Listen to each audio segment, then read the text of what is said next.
Welcome to the GMs Corner, a Brewster Baseball Association podcast where we put general managers on the hot seat and try to steal all of their best secrets so I can win even more.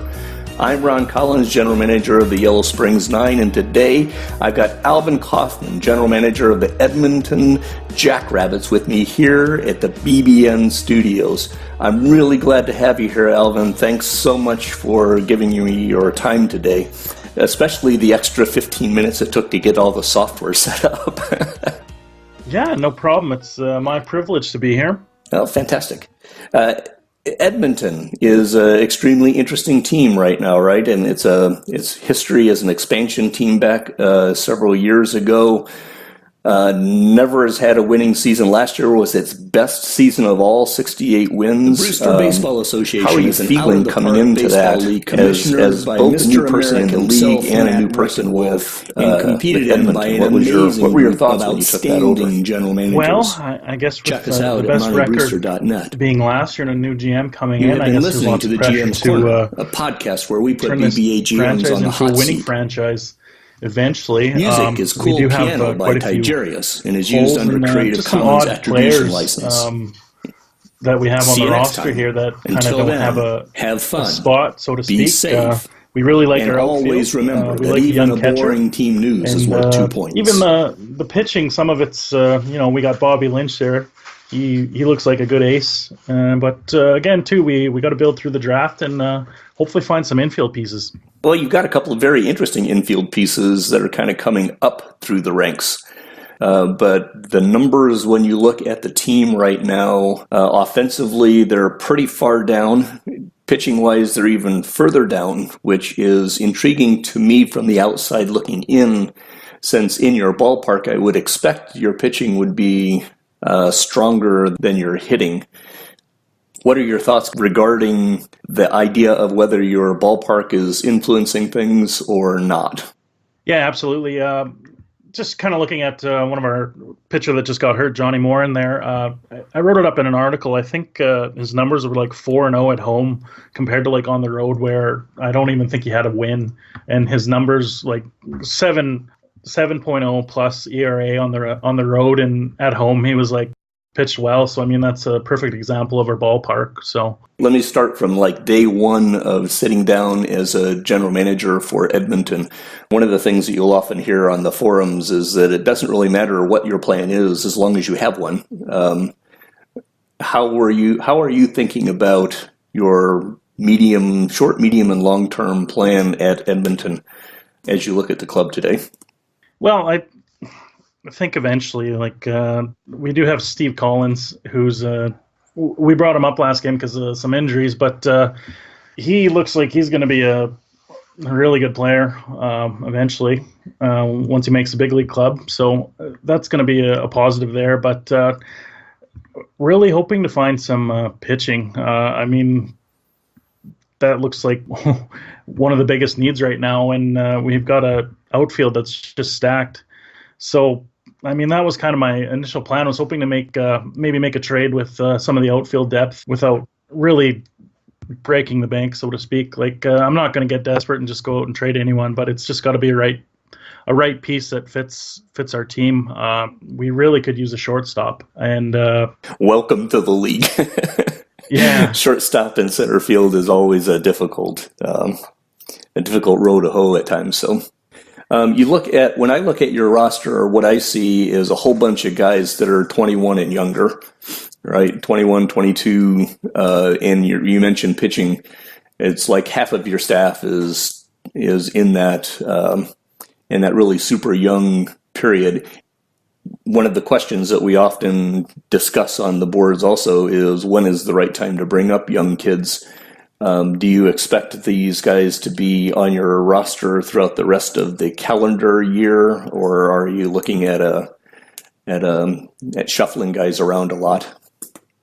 Yeah, I think that Horta. I just was looking at him actually, but I mean his numbers aren't anything too pleasing. So I think he's probably going to spend some more time in AAA. Same with Steve Collins. He was kind of brought in to fill a injury to Juan Rodriguez. So probably by next year, I think he'll probably be ready, hopefully, for the big league club. I mean, he was already hitting 279 this year in AAA. So, I mean, his numbers at AAA are good. So I imagine by the end of the year and early next year, he should be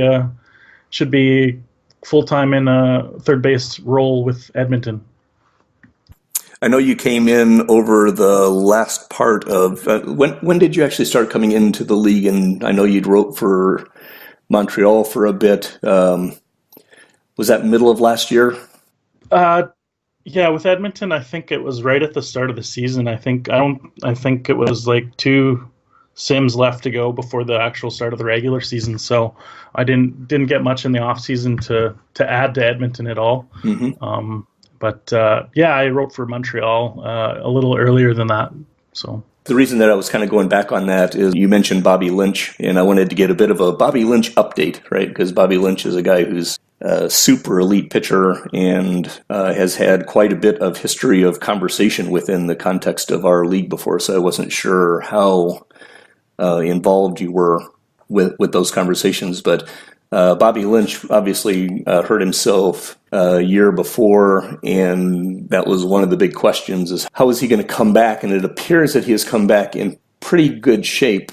He's in his first year of arbitration, so he's got 2 years of arbitration left. Is that 3? I think he's got 2037 and 38 and 39. So. Mm-hmm. Do you look at Bobby Lynch as a guy you're going to build around, or do you look at Bobby Lynch as a guy that you might trade and pick up 2 or 3 pieces that would grow over the future?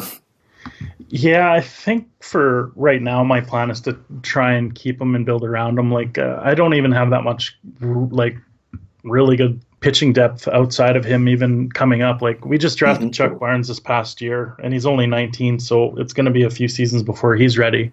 Right. So we'll probably keep him, but again, I mean, if the right offer's on the table, I mean, I think we couldn't say no. Let me take a step out of Edmonton and get into the league as a whole. I think, if I remember right from your original notice to join the league, that you're in either in or have been in several other out of the park leagues. Yep. How do you feel about this league relative to some others? What do you think our strengths and weaknesses are? Can we do a better job of helping new general managers come in? And if so, how? Give me some thoughts on where we sit relative to other leagues that you have been in. Yeah. Well, I think right from the get-go, I mean, having multiple applications and just so many people that are involved in keeping and maintaining the league to keep it running and doing stuff like this. I mean, that's a big positive for sure. I don't think there's any other league that I've been a part of that has as much wanting as much GM involvement and responsibility as this one. So, I mean, for me, I kind of wanted to give that a try. I like writing. I like doing podcasts. I like doing things like this. So, I mean, that definitely caught my eye. I think to the average casual fan, other guys that have talked and said, hey, like, I'm applying for this league, like, just other GMs that I've had relationships with, and they kind of looked at it and thought, oh man, that's way too much to do and to have on their plate. So maybe what you're looking at is actually just a select group of GMs out there that would be interested in doing this. But as far as other leagues, I think so far what I've seen here is you guys are probably one of the top running leagues that I've been a part of. Well, I think that's always an interesting statement, right? Being a top league. I appreciate your point of view or the conversation around the energy that it can take to be a part of this league. The Brewster Baseball Association is clearly one, I think, that expects a certain amount of energy out of its members. But at the same time, I think one of the challenges is how do we put forward the idea that, you know, we don't do this as our day jobs, and everyone has life roles and life issues and things like that. So the big question that I always think about is how to put forward the idea that, yes, we're looking for a particular set of rabid fan, but how do we also put forward the idea that if you run into situations where you are not able to do the full pedal to the metal work, that's okay. How do we put forward a message that says that, yes, we're actively looking for active people, but it doesn't have to be 24/7, 365. What's the right balance there? Yeah, I think probably just having expectations kind of clearly, which I mean, you guys do have shown in your constitution and things like that, but and just other things too. Like, I mean, most of the leagues that I've been a part of, they're very casual, and if you miss 2 or 3 sims or exports or whatever, people won't even hardly blink an eye. But so yeah, I mean, I think just getting their feet wet and actually just even applying and kind of just hanging around the forums to actually see what goes on behind the scenes when you don't have a team. You can still come in on the forums and see what's going on and things like that. So yeah, and actually that's a very interesting point, and I'll try to bring this up with Matt and some of the rest of the guys, and maybe even just have an open conversation about it on the forum, because I think one of the questions that we've occasionally bandied about is what is a good measure of participation, right? And I'm always a dangerous one to talk about that because for the past probably real-time year, I've been extremely active in the participation areas. And so I think that tends to give me an aura that I need to be careful about. But I think that the most important aspect is exports and taking loving care of your team. And so maybe one of the things we can do is do a better job of talking about what expectations are, because we definitely want people to export as often as is practical, or at least tell us when they are not going to, right? So because that's kind of a measure of, hey, I'm staying up on it. I think I can speak for everyone in the league that it's very important that we feel like our franchises are being properly managed, and probably the export is the most important metric of all. And then, obviously we have team nooses and other ways to gain points and stuff that we have fun with. So, but that core is probably exports, meaning that the team is being managed to the best of somebody's ability, and then the rest of it is all levels of fun. Does that sound reasonable or sound about right to you? Yeah, absolutely. I guess even to add to that too, like most of the leagues that I'm in too, they've gone away from the forums to mostly doing it on Slack. Mm-hmm. So even coming to this league, it's been a change for me that I have to go check the forums for, trade blocks and like messaging, see who's given me an offer or anything like that. So, but I mean, that's just getting used to it and getting into a habit of the league as well. So, and how do you feel about that? To me, like Slack is way easier for me because I mean, like you said, we all work, and I mean, I work a full-time job, so I might take a few minutes, at more than a few minutes usually in my other leagues, to check my Slack, or if it's trade deadline time, it's easy for me just use the app on my phone at work to go on and offer some trades, or to see who's reaching out to me. So I mean, rather than kind of logging in my browser and like checking the forums, it's a little easier to manage a team that way. But then again, I mean, you want to have people active on the forums, and GMs aren't writing just for themselves. They want other people to read their stuff. So I understand that as well. It's been probably a year since I've dealt with anything having to do with Slack, so I always be careful about the upgrade of technology. But one of the problems that we've had with discussing Slack in the BBA is that we very much prioritize our history, and by that we don't mean necessarily just the history inside the game itself, but the culture of the BBA is embedded in that forum right now. When I took over Yellow Springs, I could go back and read every team news that had ever been written by any Yellow Springs general manager since the modern day history started, right? So I could literally build my franchise, what's the words I'm looking for, the tribal nature, the history of the organization is always there, right? And the disappointing aspect of Slack to me was that for all of its ease of use and real time, staying up to things quickly, it was impossible for me to really find that kind of history, right? And so I'm interested in the leagues that you're working in right now that are Slack-based. What's the replacement for that? Can you ask that again? Sorry. The core history that is embedded in our forum in a league that runs through Slack, how is that managed? Yeah, I understand your point. And one other league that we did have was forum-based, and then we're on Slack as well. They do have articles in that league as well, but you can post a trade on Slack, you can post articles on Slack, but they all have to be linked back to the forums. And as well, too, like going out of town notices, everything that you do post on Slack has to be posted in the forums, or else it's not accredited or accounted for. So it's nice in the end that you do get to see the notification on Slack. Oh, like this team made a trade, or this team wrote an article. So then it just links it back to the forums. So, but I understand that like leagues with a big history though too, like this and so much writing. I mean, you pretty much have to have a forum and prioritize that, I think, over the Slack use. So.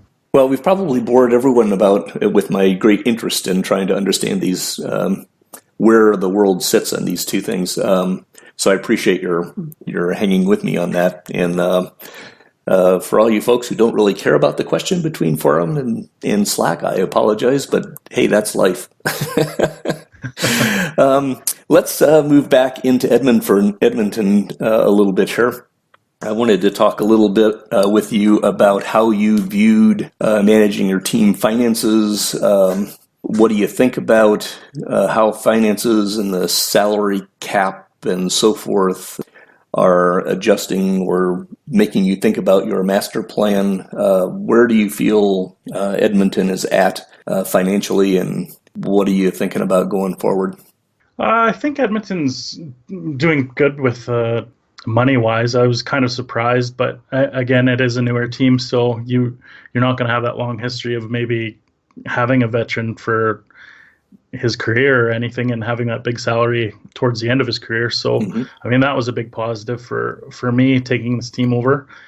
But then again, too, then you're going to have to look a little bit longer term. And what I'm thinking of is how many contracts are going to be guys that are going to need re-signed, like my young guys in 4 or 5 years, or even like you mentioned, Bobby Lynch too. So trying to find out which guys you want to keep around, and kind of trying to fill some holes as well too. So I think that's kind of what I'm looking at right now.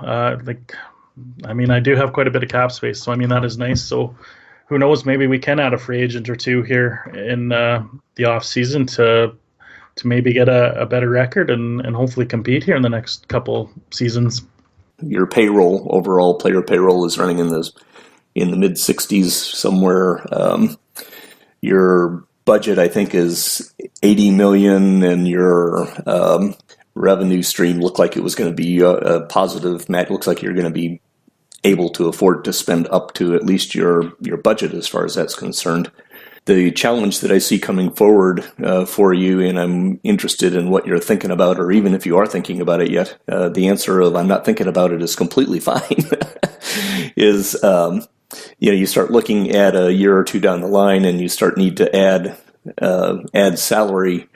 The salary cap is not meaningful if your budget is only at 80 million, right? If you can only spend 80, it doesn't matter whether your salary cap's at 100 or not. How are you viewing that problem set? I guess I'll put it that way. I think kind of like looking right now, I mean, I do have some players that are up for options, and my third baseman currently is making 10.5 million. So, I mean, in the next couple of years, I am going to have quite a bit of money. So I haven't really thought that far ahead yet, but I mean, we'll probably cross that bridge when we get to it. So most of your probably core players seem like they're not going to be in the area where you need to worry about free agency for several years, but you are going to start to need to worry about some of those arbitration numbers. So do you have any thoughts as to, like I look at somebody like a Mitch Dalrymple, right, which would seem to be one of your core players going forward. He's looking at $5 and $8 and $10, $11 million in arbitration. Have you been looking at short-term extensions over that time period? Are you a person who likes to try to buy out arbitration years? How do you view the team going forward in that way? Yeah, I like to try and offer contracts as early as I can, or if they want that option, to try and get a couple of years at a set rate rather than it climbing. So then I kind of know what I'm working with each year to year, depending on the player, of course, because like you do mention, I do kind of have to pick out the core guys that I do want to build around. So I think he would probably be one for sure. And same with William Wood would be another guy that I would probably want to lock up. Traditionally, one of the things we do, listen to me, one of the things we do on these general managers' corners, my tongue will eventually work. We'll run you through a 4 or 5 question kind of lightning round thing here. Sometimes those questions get answered very rapidly, and other times they spin off into all sorts of different directions, and they're not very lightning, which is all fine. So if you're up for it, I will put you in the seat and shine the bright lights in your eyes and try to get you going on this. All right, I'll put on my sunglasses. Looking at your front office and your personnel, it seems to me like you have a string of managers at least kind of lined up to move forward. Do you have intention to change your managerial and coaching staff this coming year? Yes, absolutely. Were those coaches that you lined up yourself, or were they already in the organization when you showed up?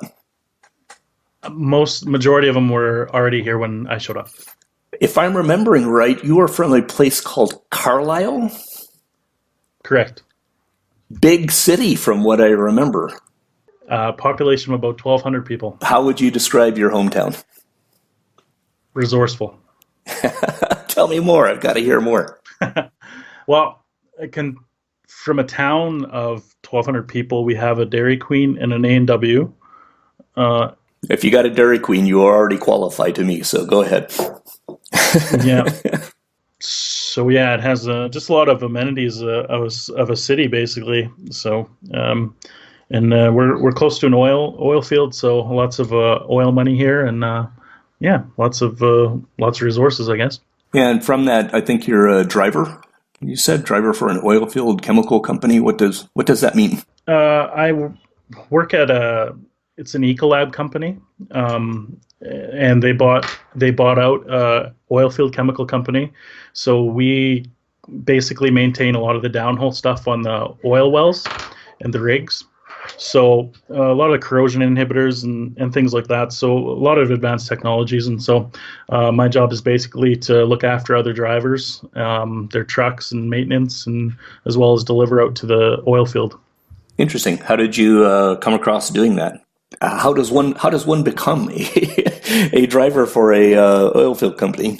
Well, I married a girl from this town, and I used to drive a lot of semi, so I had a lot of driving experience. And then this job came up, and I just applied and got a call back, and just started delivering, and kind of got promoted along the way. So there you go. So you say you married somebody from this town. Are you from somewhere else originally? Yeah, I'm from an even smaller town called Pangman, Saskatchewan. So it has a population of about 250 people. So you moved to the big town. Yeah, about 5 times or 4 times, I guess. That's pretty cool. While I have lived in mostly larger cities, my family is from a part of my family is from a small farming area in northeastern Indiana called Leesburg, Indiana. That's probably a population of a couple hundred. So I get the feel, but I was definitely interested. Obviously, you're a big baseball person. What is your absolute favorite sport? Being in Canada, I would have to think hockey's got to be up in the list somewhere. Am I too far off? No, hockey would be the number one sport that I like, and followed closely by baseball. We played a lot of hockey in the winter, obviously, and baseball in the summer. So as you get to the point where Edmonton is a perennial playoff contender, finding its way into the postseason and finally winning a Landis, what is the drink that you will celebrate that Landis with? Tim Hortons double. Absolutely love it. Alrighty, so I think you have survived the lightning round, and so I appreciate your taking the time to give us a little piece of who you are. That's one of the things I like about these, is that I get a better feel for who the people are in the league, and that makes the league so much more fun to me anyway. No, absolutely. Would you like to? The other thing we do about these is I turn the microphone around and let you ask any question you have of me. Do you have anything you would like me to talk about, or anything on your mind? Yeah. How did you get the position that you've had in this league? As far as the board membership, or kind of culturally where I sit, what do you mean? Yeah, kind of culturally where you sit, I guess, and just same with doing the podcast and stuff like that. Well, I do the podcast just because it was something that I thought was of something fun, and then the second thing is I'm a writer, and my intention is to use audio for several of my stories here, and I've been putting that off for a couple of months, but I really need to do it. So doing these podcasts was a good way to just have fun and practice using the tools that I need. I think where I fit in the context of the league is in Out of the Park. I mean, I've been doing Out of the Park for about 15 years now. Maybe more like 17, and I'm deeply involved in the development of it. I've been acting as a beta tester for years and years and years, and so add in the two pieces that I'm what I'll loosely call a professional writer, and that I love baseball and I love Out of the Park. This kind of league is exactly my sweet spot, right? Because I can sit down and in 15 minutes write up a quick team news that acts as a great palate cleanser for my brain, which is why I end up doing 100 or 200 team newses in a year. They're great ways for me to step outside of my work and focus and let my brain settle on something whenever I run into a problem, if that makes sense. Wow. So here's a question for you. What would be some of your tips for writing team news, and what are some of the things that you look for on your team to write about? I think that for me, part of the thing that makes the writing for the league fun is to get into different perspectives and write from those perspectives. So you'll see me creating new characters. Like, I created a couple of characters doing fake podcasts, right? Because I needed somebody to be able to comment on my players from the outside rather than me just talking about them. There was one year I did something like 220 or 30 team newses. I decided I was going to cover the team like I was a newspaper at that point, right? So I started writing every sim. I'd sit down and say, what are the 3 most interesting things going on around the team right now? And then I got interested in one of my star players and had him have a relationship and ended up getting married, right? And so if you go back in history, you'll see that Lucas McNeil has a pop star wife, because I just thought that was fun. Ultimately, I just let my brain go wherever it goes when I start thinking about my players, and I enjoy that. And it gets the more. I guess if I had a tip, for lack of a better term, is the more you let your players become human beings, the more the stories just start happening, right? And I don't know how to describe that any better. The spark of creativity that happens because of us as human beings is impossible to define, but when it comes right down to it, whether that comes from some form of quantum randomness or divine intervention or whatever, who knows where creativity comes from. But ultimately just have fun and start throwing words down on the page. And the last piece that I have commented on in a couple of places is that don't worry about what other people think. Don't worry whether anybody thinks that you've misspelled a word or you have a typo in places. My stuff have typos all over the place. Doesn't matter. What matters is that you're writing about something that's fun to you. And if something is fun to me, then it's fun to at least another person in the league, and that's all that really matters. No, I think that's great because it kind of takes the pressure off of me writing. I've had a history of writing articles for Daily Fantasy Sports before on different websites and just places. So you kind of have to have your ducks in a row when it comes to grammar and editing, and so kind of coming over here, it's kind of nice to know that you can just kind of be creative with your players and just let them live a life, I guess, that you make up. Yeah. And, if I have something that I look back on and it's in the language is just egregious, I'll go back and edit it up once or twice just if it's so horrible I can't possibly stand it. But basically what you see on my stuff is just first draft. I just throw whatever I throw down, and that's fine. We're not we're not a professional publication here.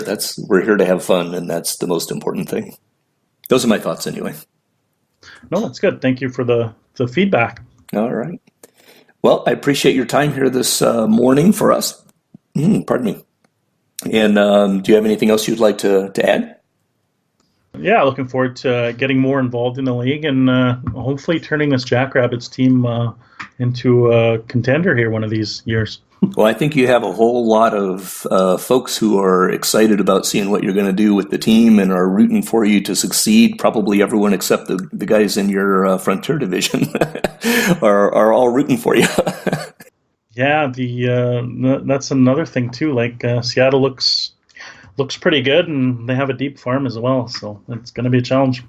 Yep, Seattle is definitely solid. Calgary is having some serious problems this year that were surprising to, I think, just about everybody. In Vancouver, Joe, when Vancouver is going to be tough to deal with over time, it's going to be a really fascinating division. But then all of our divisions are really fascinating when it comes right down to it, because the bottom line is, in my personal opinion, we have some of the absolute best competition in the world of out of the park here. There are a lot of really fantastic out of the park general managers, and one of the things I love the most about this league, and I can already kind of feel it from you, if we can harness your interest long enough, I have great feelings about things from your side. Is I think this is one of the best sets of general managers that exist on the face of the out of the park planet, and so. Definitely welcome you aboard, and I'm really interested to see how things go with Edmonton. Oh, thanks again. Again, thanks for your time, and we'll have you back on here in another cycle or two, and we'll see how you've brought Edmonton to super relevance. You bet. Thanks again for having me. The Brewster Baseball Association is an out-of-the-park baseball league commissionered by Mr. America himself, Matt Rechtenwald, and competed in by an amazing group of outstanding general managers. Check us out at montybrewster.net. You have been listening to the GMs Corner, a podcast where we put BBA GMs on the hot seat. Music is Cool Piano by Tigerius and is used under Creative Commons Attribution License. See you next time. Until then, have fun, be safe, and always remember that even a boring team news is worth 2 points.